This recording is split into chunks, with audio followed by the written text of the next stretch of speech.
Well, welcome to this ESCoE research seminar. I'm Rebecca Riley, Director of the ESCoE, and I'm delighted that we have with us today David Nguyen. David is a long-standing research associate of the ESCoE. He's done lots of excellent work on economic measurement, particularly in the context of digitalization. Today, he won't be speaking about that. He'll be speaking about his work with OECD on measuring public trust. Some house rules, first of all. First to note that this is being recorded. David will speak for 40 or 45 minutes. You can pose questions by typing them into the Q&A box as we go along, and then there will be a chance to ask these directly of David after his talk. So as per usual, we'll ask you to unmute and you can pose the question directly. Okay, David, the floor is yours.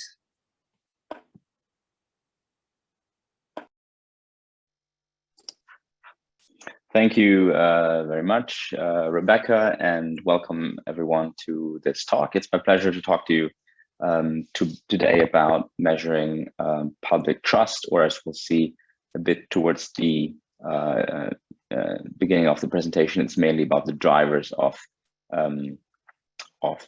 public trust. Okay, let me jump right into it. There we go. So obviously, trust is a trust in government is an issue that's been coming up more and more in recent years, and particularly following the global financial crisis, but also other kind of crises that we were experiencing. Obviously, most recently the COVID-19 crisis. I think my camera is acting up there a little bit. Okay, so. But can you still hear me? Apologies.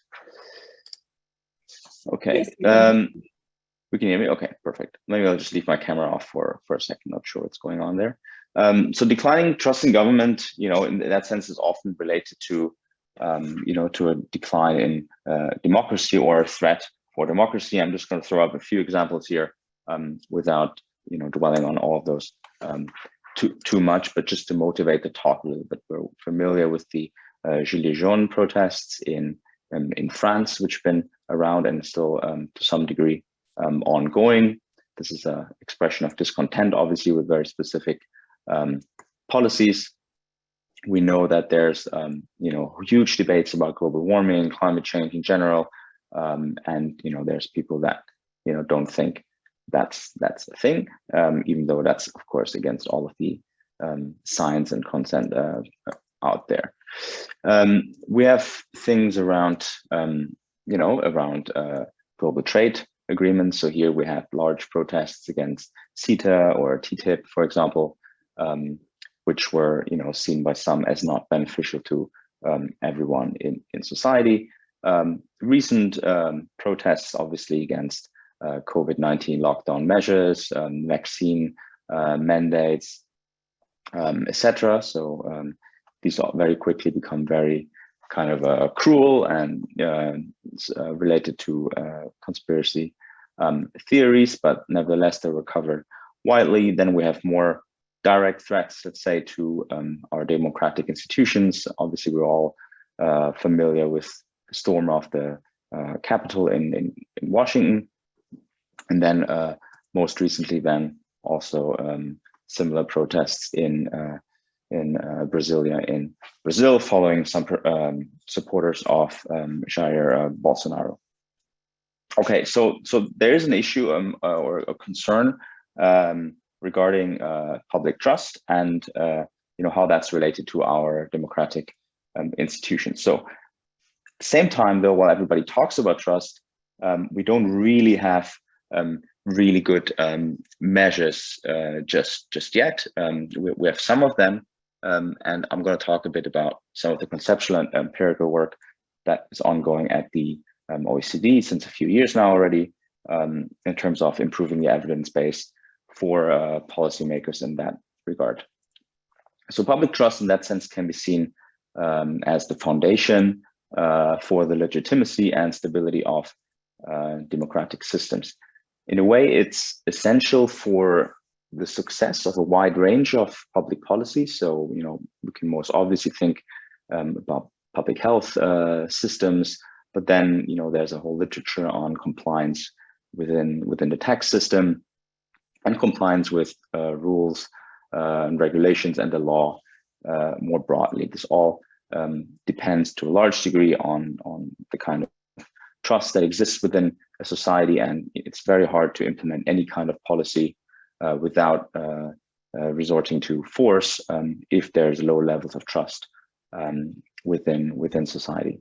In a way, we can think of those as an intragenerational respect or fairness and distribution of resources. So it's contemporaneous what's happening right now. However, and this is more recent work that's been coming up, it also matters for more longer term policies. So for example, public trust matters for policies that are supposed to tackle climate change or technological changes, particularly digitalization, or larger kind of demographic trends and changes related to aging societies, which all then kind of link back to certain types of policies, which are, you know, in a sense, intergenerational. So now we talk about the fairness and redistribution of resources across generations, and that really crucially depends on whether you trust that the resources you are giving up now will actually be put to good use and actually end up achieving what they should. So what is then driving public trust in institutions? Well, I would say let's go about and try to measure it. Brief overview of what I'm going to talk to in the next 25-30 minutes or so, or 35 minutes. The first one is we're going to talk a bit about the definition of public trust and some of the recent literature. Then I'm going to go into the conceptual measurement framework, and the conceptual work here, let me highlight already, is really, really crucial because of many challenges related to actually capturing what trust means to an individual and how that differs across time, across countries, etc. So the conceptual work is really crucial, and here we're very lucky to kind of build on many studies that have been published in this area over the last decades. Third, I'm going to talk about some of the empirical measurements that exist, and some of them, the new ones that we've been doing via population surveys across 22 countries. I'm going to briefly then mention some of the results, even though that's not our focus today, and go into the conclusion and some next steps. Okay, so what is public trust or institutional trust? Well, in a way, the way it's been defined by the OECD is it's a person's belief that an institution, or maybe even another person, but that the focus here is the institution, will act consistently with their expectations of positive behavior. So in that sense, we can already see that trust is relational. Okay, so it involves at least two parties, and one of the two parties tends to be more vulnerable than the others, and so in that sense, there's an expectation of being cared for, following some moral values and good faith. So in that sense, that your trust is not betrayed. Secondly, trust, and this goes back to the literature review and foundational work by Levy and Stoker. Trust is not unconditional, but it's very specific to certain domains.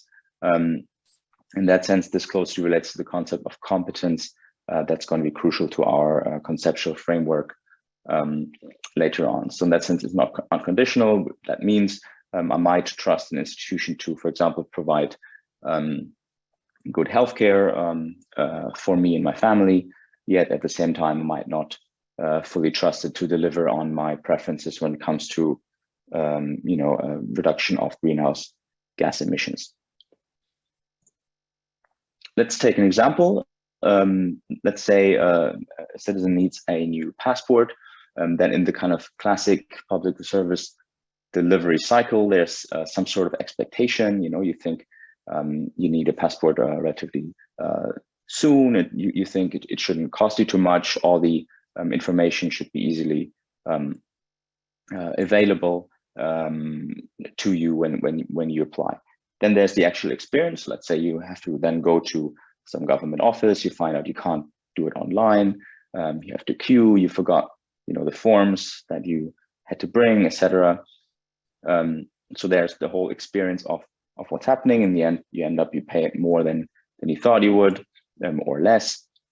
And it's a smooth experience, and you wait 2 weeks, or maybe you wait 4 months. So between this expectation and experience, you come up with your evaluation of the whole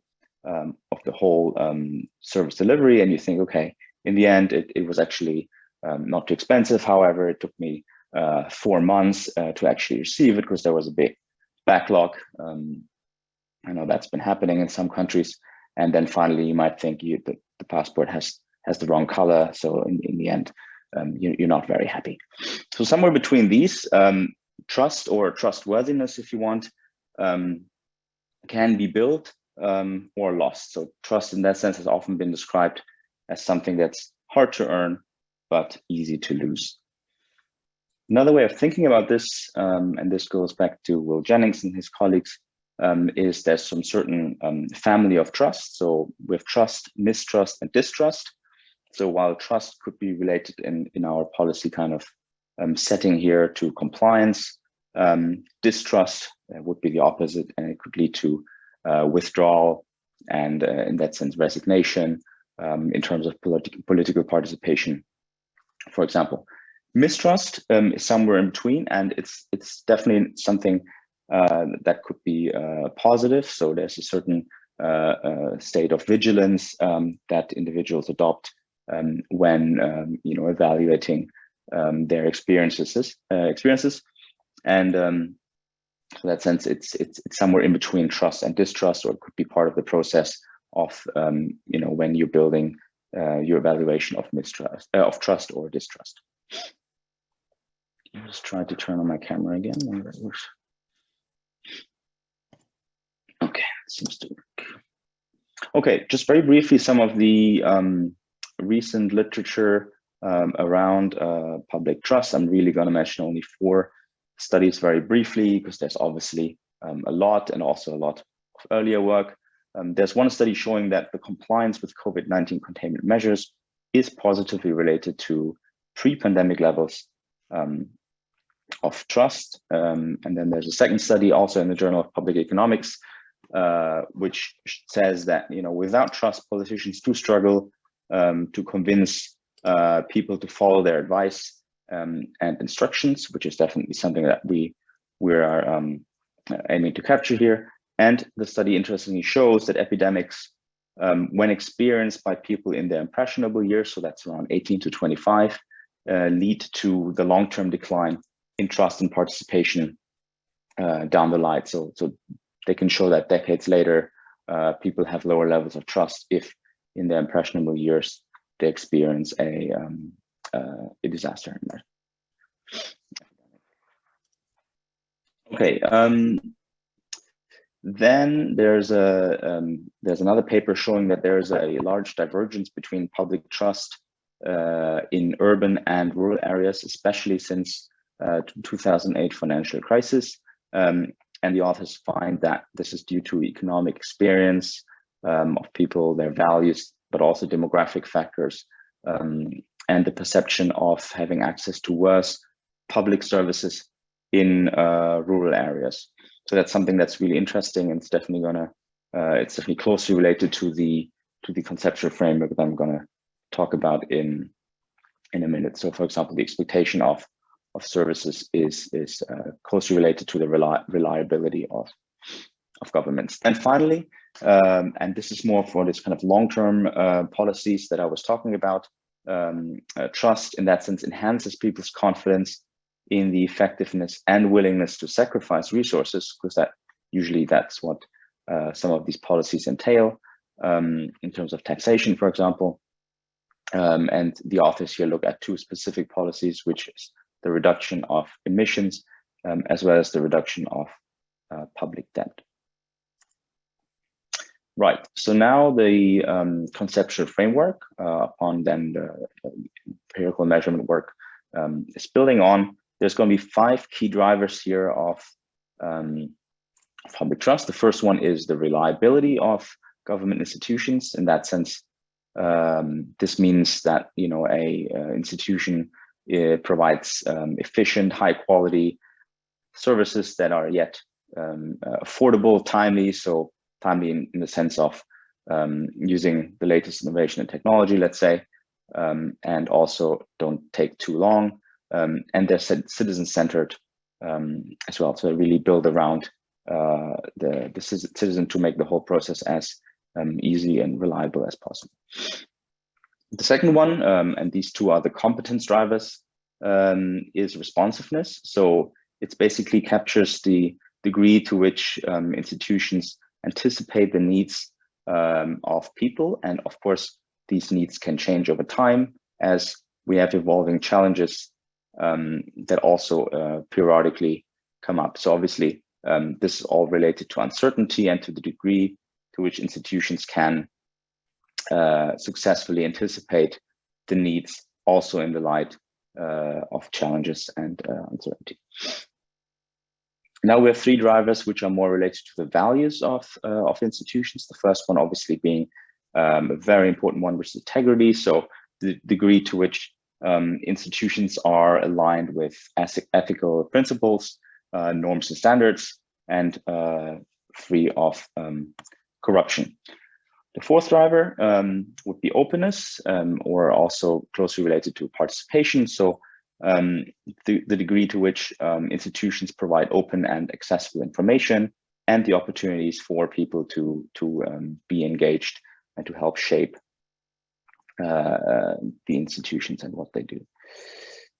The fifth one is then fairness. So the degree to which institutions improve the living conditions for everyone in society and treat everyone equally regardless of their background or identity. And I'm going to go into detail then on the next slide how we actually go about and measure these different dimensions of trust. Underlying all of those, then we have certainly a number of individual, cultural, political, or socioeconomic characteristics, which will also drive the individual level of trust in different types of institutions. And finally, we have the commitment to long-term and global challenges, which have emerged as a kind of separate factor here, and that's also being explored separately than in the empirical measurement. Okay, so think about these 5 dimensions then, starting with reliability. What the new survey, or the kind of the large survey across 22 countries actually does, it uses situational questions.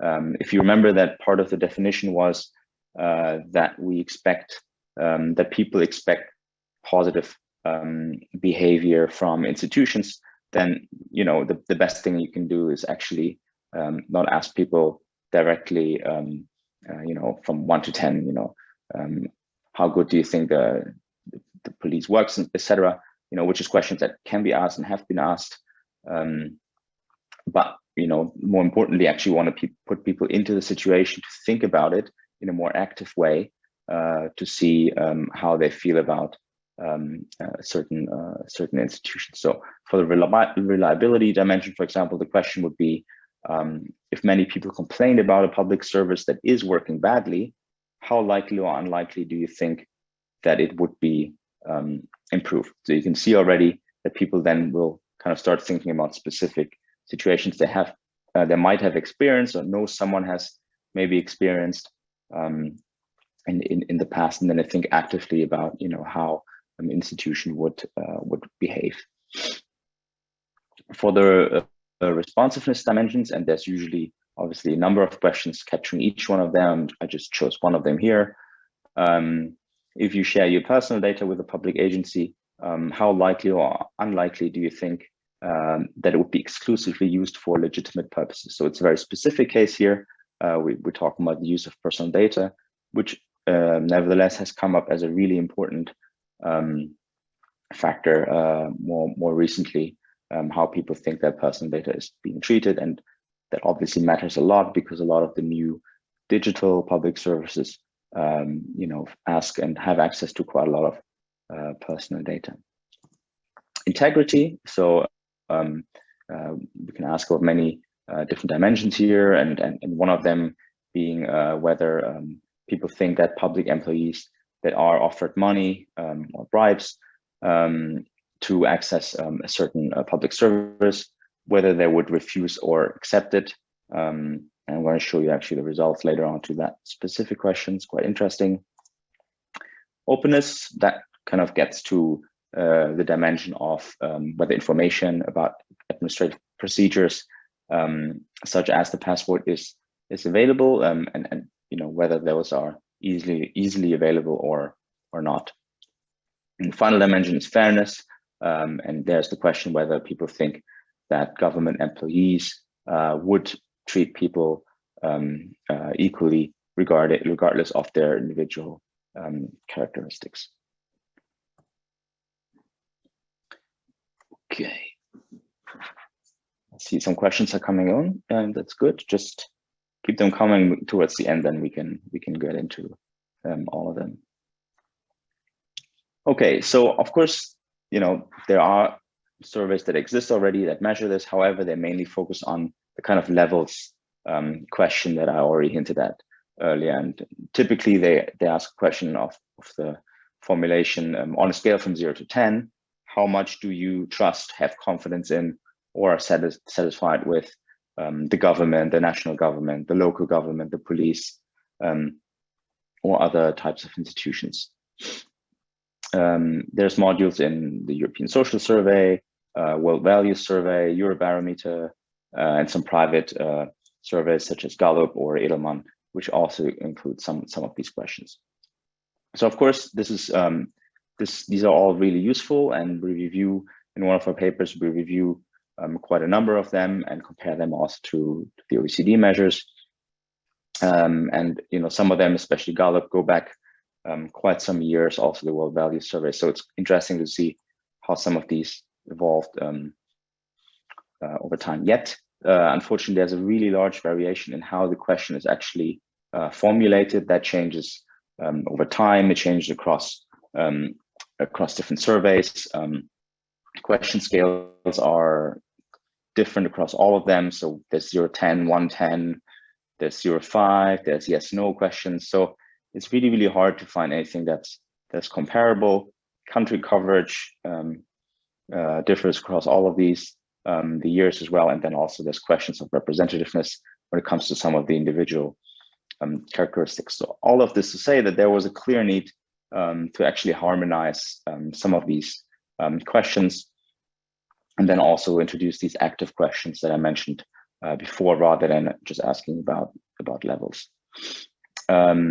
Moreover, we actually were interested in the drivers. So, we can ask about the levels. It's a relatively straightforward question, but actually what is driving that, and being able to link the level with the drivers, as well as satisfaction of services, administrative services, health services, and education, people's political participation, so whether they voted in local or national elections, what types of news they consume, etc. So the possibilities there are obviously endless, and we capture quite a number of those in this survey.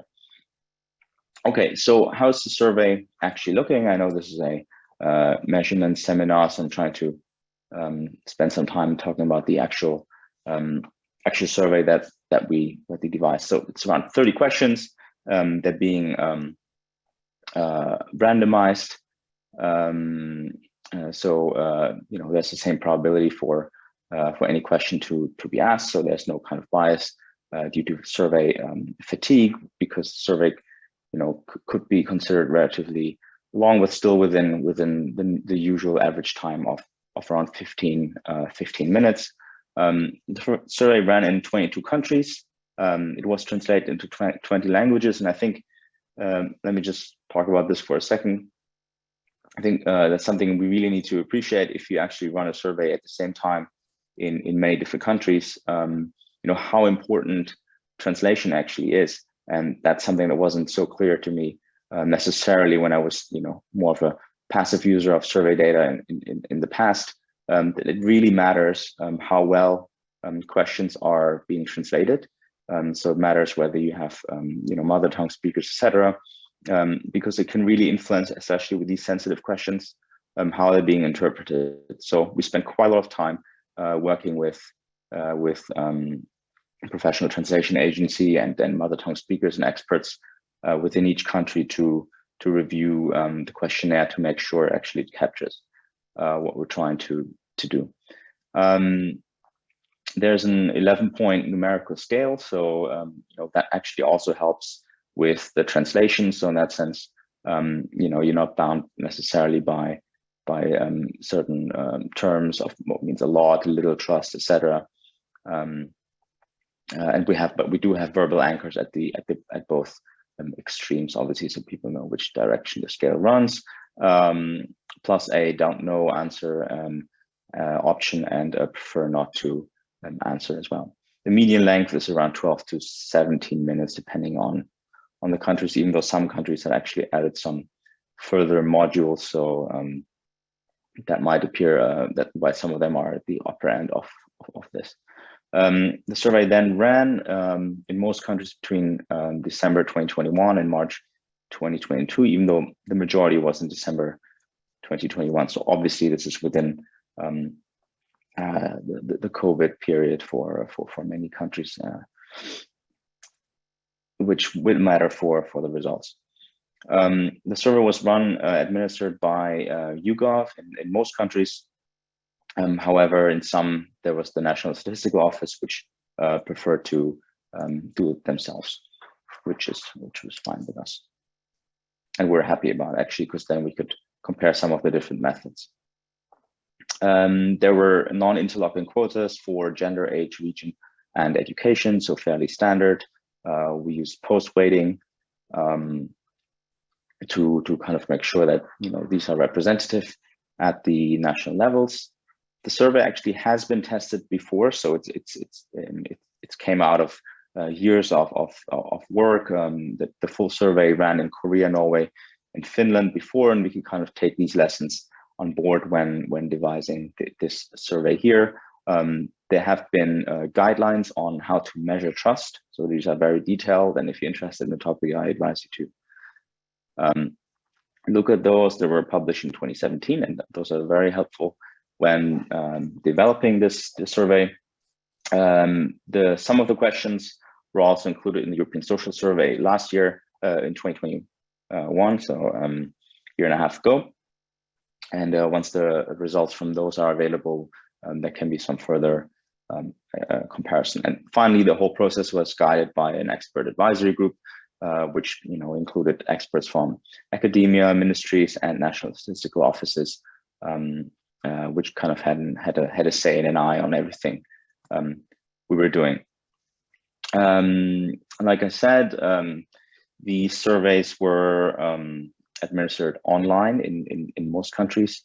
There was an exception in Mexico, which was face-to-face, and also some other countries which also offered postal or phone surveys. However, the majority also in these countries then took it online. There's clear advantages to online surveys, and I guess we could have a whole seminar on that. But they're cheaper, they're faster, which really matters, obviously, in kind of sensitive questions where or questions which might be sensitive to certain events which are happening. So you do want the survey to be run relatively fast, and at the same time in all countries, so there's no event happening halfway through, and that might actually invalidate some of the results because people have a different baseline to answer them.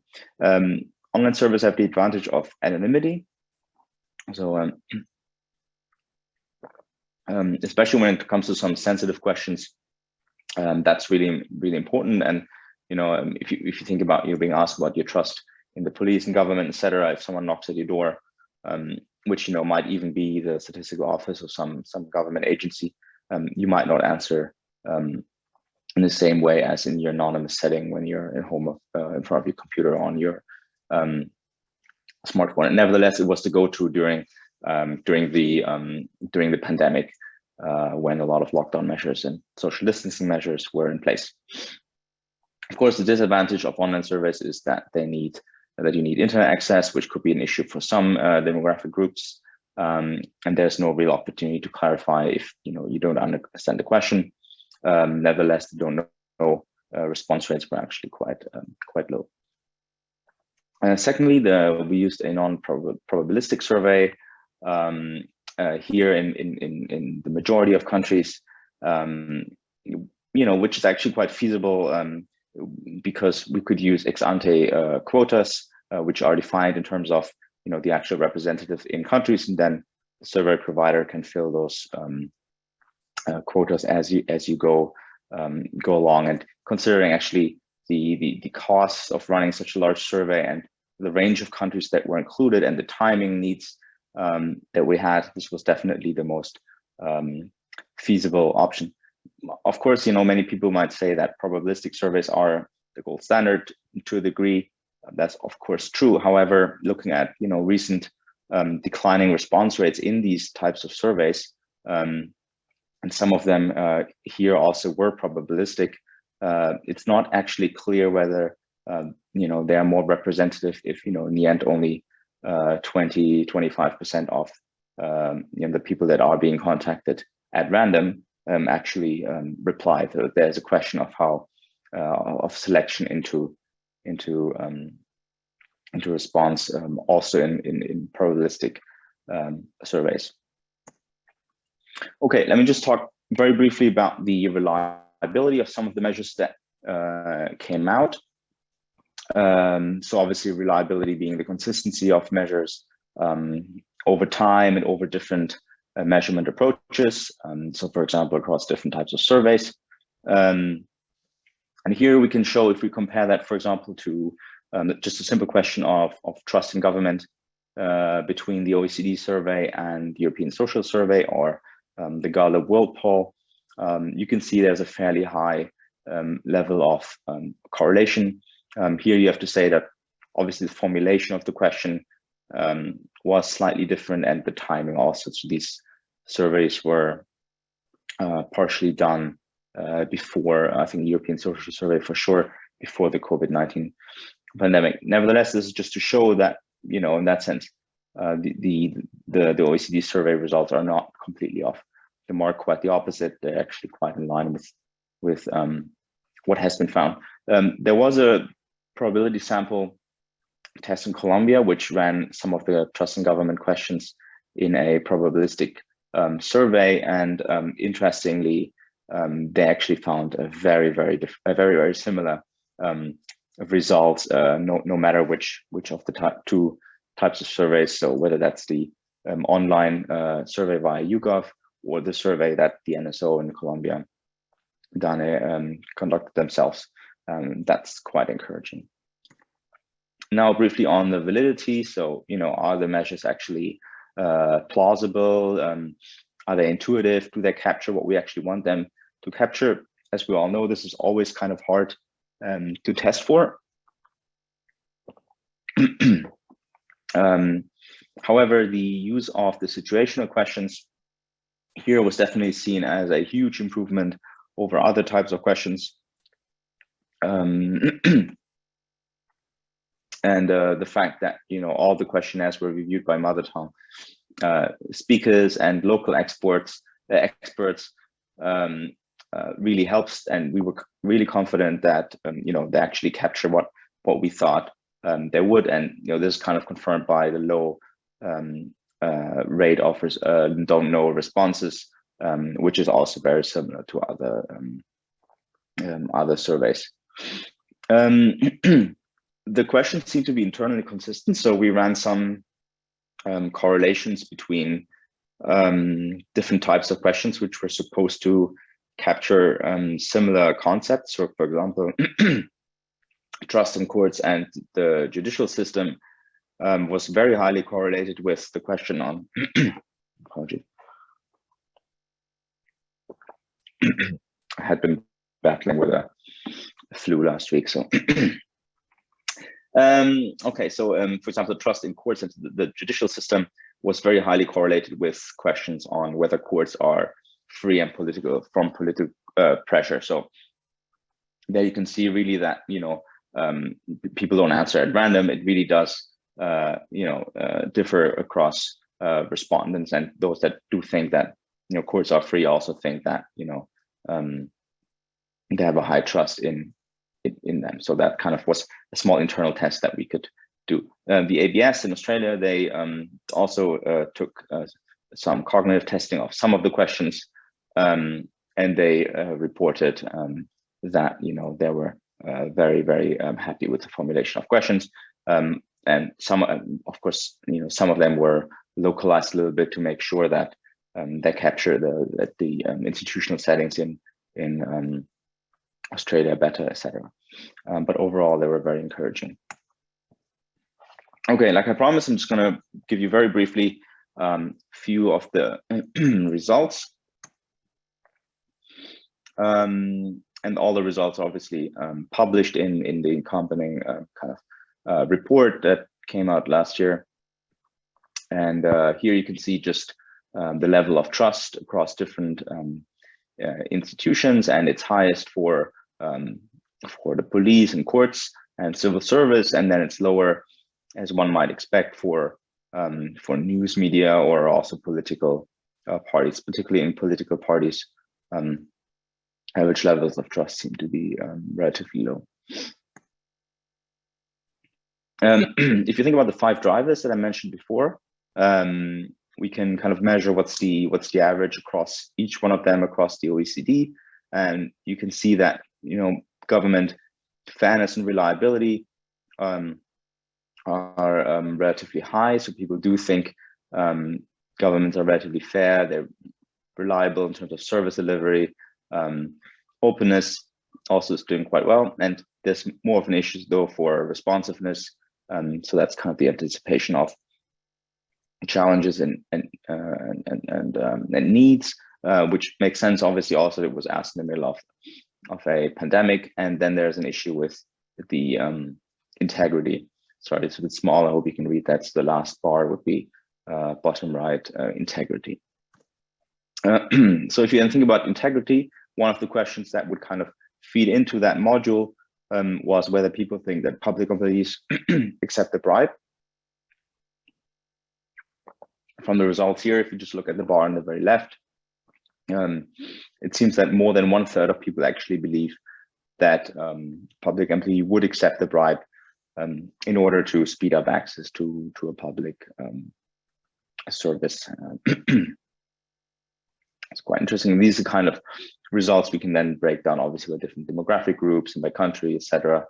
And there's much more detail in the report. We can disaggregate across regions as well. You can see here the results have all been disaggregated by, you know, the highest and lowest level of trust region, and in each country that took the survey. It's very interesting. There's no time now to go into detail, but you do see there's large variation within countries, and that also links back to some of the studies that I've been mentioning in the beginning. Overall trust seems to be lower for people with lower levels of education and income, which, you know, is confirming earlier studies on trust or public trust. People with lower perceptions of their own social status, people with lower political efficacy, so the degree to which they feel they have a voice in what's going on, and for younger people. And also the graph here on the right then shows that trust on average seems to be lower for women than for men in OECD countries. Final slide on the results. These kind of long-term challenges that I mentioned. So it does show that, you know, the perception of competence in reducing greenhouse gas emissions is quite clearly related to people's trust in the national government. So that I mentioned one of the factors might be their willingness to sacrifice their own resources in light of, you know, the competence to which these resources will then be put to use. There's another survey which ran at a similar time between the OECD and Harvard and some academics.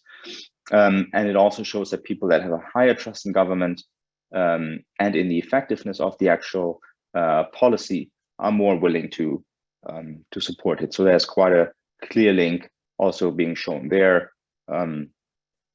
In this really great paper by colleagues that shows that there is this link between these long-term policies and people's trust in government. Okay, to conclude then, and I'm happy to then continue the discussion. We believe that people's trust in institutions could actually become and should become a key outcome indicator of public governance, which is one of these areas which are often much harder to measure and much harder to find metrics to look at outcomes, and trust could be one of them. And in that sense, also improve the evidence base for policymakers, especially if you can break down all of these measures by demographic groups and regions, etc. You're gonna find some really interesting things. Measurement is clearly feasible. It's not easy, but the statistics appear to be reliable and valid, and certainly there's room for improvement over time. But this is definitely a good starting point. The measurement is difficult because you want to measure it consistently across different countries, and there's cultural differences and political cycles, etc., which play into these types of measure, which makes it a little more difficult than measuring other types of statistics. And we all know the issue of trust is not going away, so we do need to get the measurement in order, because there's a clear need and demand for these types of measures. And I believe this initiative here is a really big step forward that everyone can build on. Okay, thank you very much. Thank you, David. That was absolutely fascinating. There's quite a few questions coming in, and I think we'll start with Sheila Page, who has a number of questions and comments, and then we'll go to Richard Blades and Oliver Wright.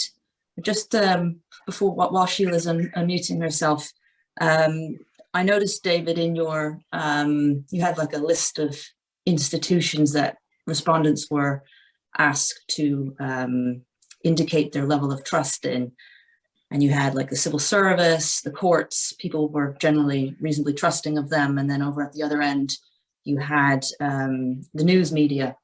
And anyway, for the purposes of here, I noticed that statistical agencies or the statistical system wasn't in your list. Maybe that's too detailed to include in this survey, but nonetheless, it would be interesting to see what that looked like, and quite relevant to, I think, the questions you're asking here. Sheila, are you able to unmute? I think I have I?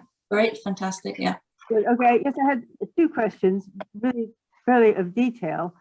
One was about your examples of what responsiveness meant. I think you said that things like legitimate use of data fell there. I don't see what that has to do with responsiveness.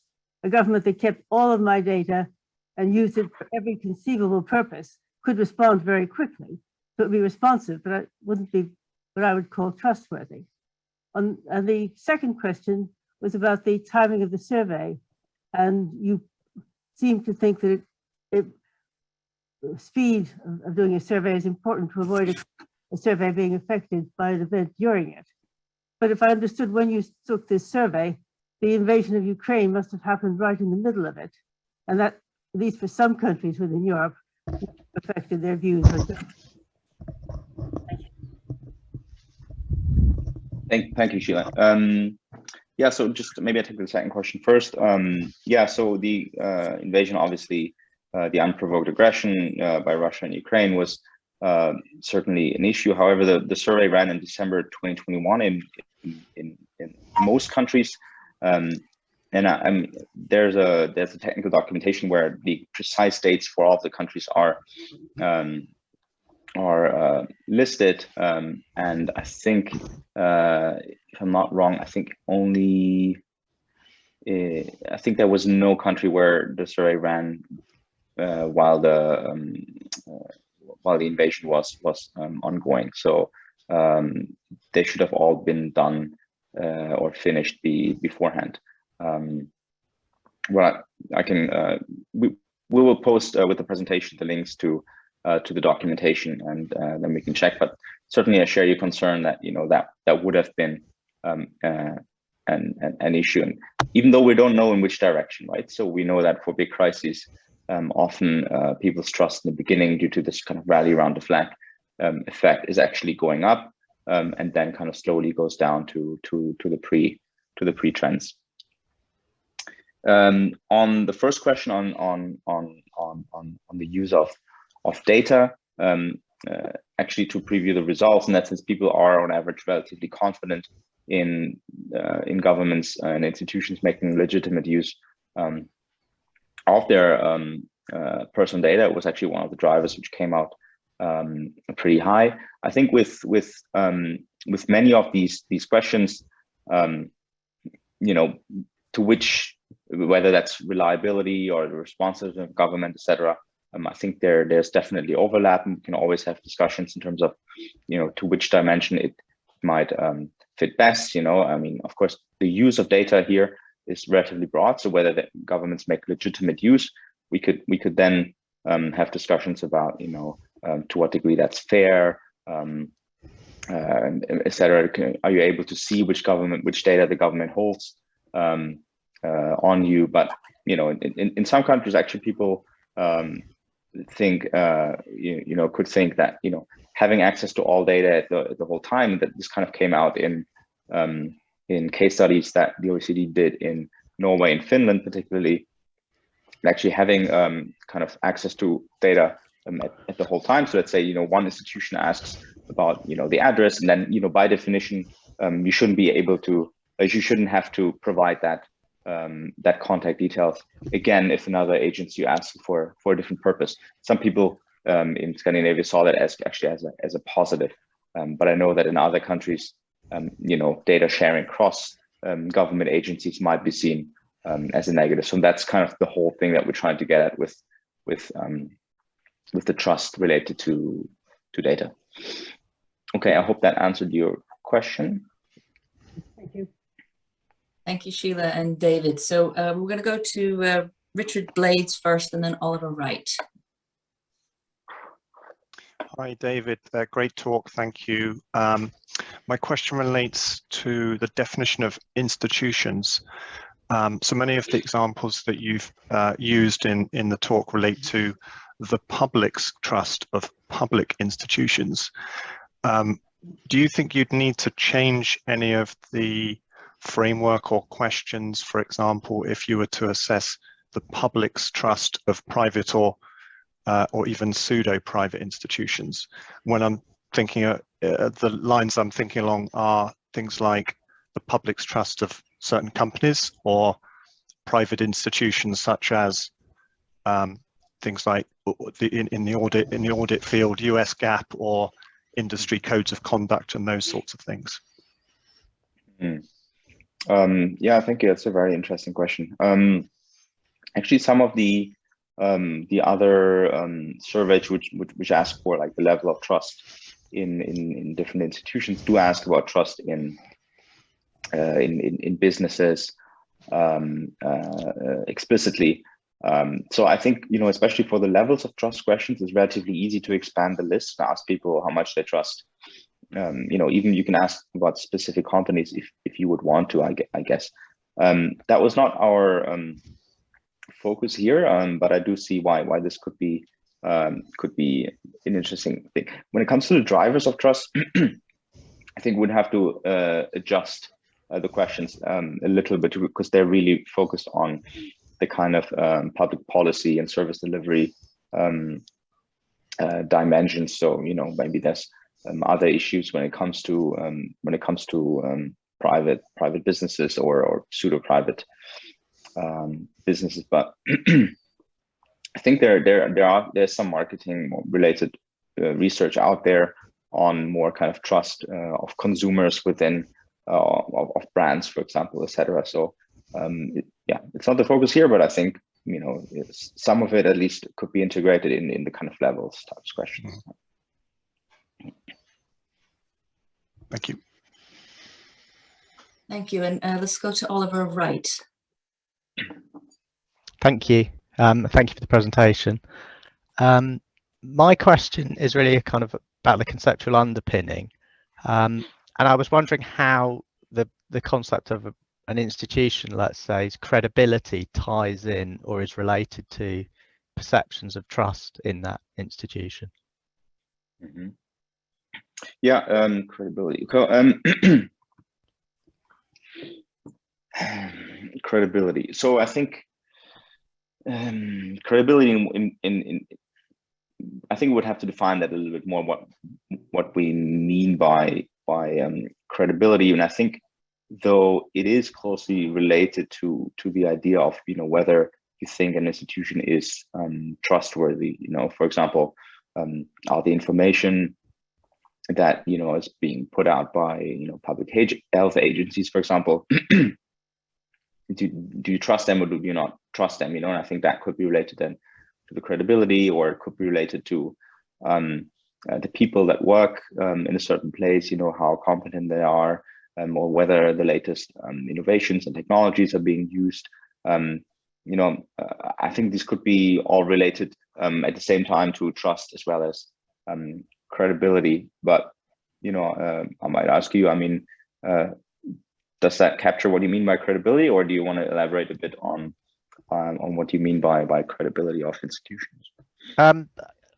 It's really kind of how I would say how kind of believable they are in terms of when they say things, Mm-hmm. how kind of valid or true that is. So it's kind of, I think it might be related to some of the other concepts that you kind of unpacked as concepts that feed into trustworthiness. But I was just really curious about where exactly it might sit. Mm-hmm. Yeah, so I think then in that sense, it's definitely related to some of the dimensions.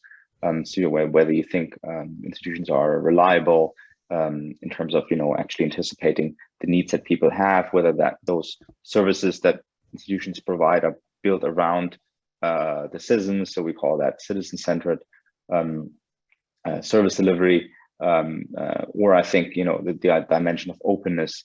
To what degree it's actually transparent in terms of what information is being put out, where it comes from, and whether that's easily accessible. For example, in the UK, you have the Freedom of Information Acts that you can actually ask these kind of questions, through to any department or ministry. Yeah. Thank you. Thank you. Thank you very much. There's tricky concepts here. So we have a series of questions from Nils Hernborg, which we'll take next. Just to note that there's some questions coming in about whether we can share the references in the slides. The slides and this recording will all be available online, so you'll be able to see all that. So Nils Hernborg. Thanks a lot. So I think I wrote my questions in the chat as well, but I can also say them out here. So the first question I had was whether you were aware of any empirical evidence showing that trust is hard to earn and easy to lose, as you wrote in the first slide. The second question I had was on what role does knowledge play?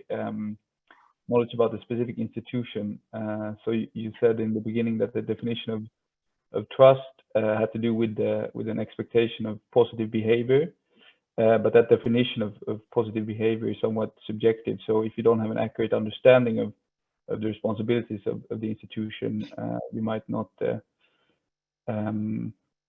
be able to accurately assess what the institution is doing. And then I was wondering whether you will measure this in the survey. And then I had one question on, you also mentioned trust, mistrust, and distrust. And I was wondering whether you think the scale that you have in the survey on trust, if that also measures mistrust and distrust, or that should be sort of measured by separate questions. So is this 10-point scale, is the lower end of that scale, is that to some extent representing mistrust or distrust, or is that a different sort of scale? And then I have a final question on the methodological issue. So I think some of these surveys sometimes asks about trust in different institutions in blocks. So you have a question which says, for example, tell me to what extent you trust the following institutions, and then the respondent goes through those institutions, and sometimes these answers are highly correlated, so it's hard to distinguish what is generalized trust in institutions and what is trust in the very specific institution that you're asked about, because respondents answer the same to all. So I was wondering whether you have this problem in the survey as well, in the OECD survey, or you haven't seen something like this. Thanks a lot. Okay, thank you, Niels. All right, so hard to earn, easy to lose. I said that more tongue in cheek in the beginning, because like that's kind of a quote that often comes up when you talk about trust. But to me, at least, it does seem intuitive that actually gaining or earning someone's trust, or a person's trust, is kind of built over several interactions. While one big scandal, for example, could quite quickly erode the trust.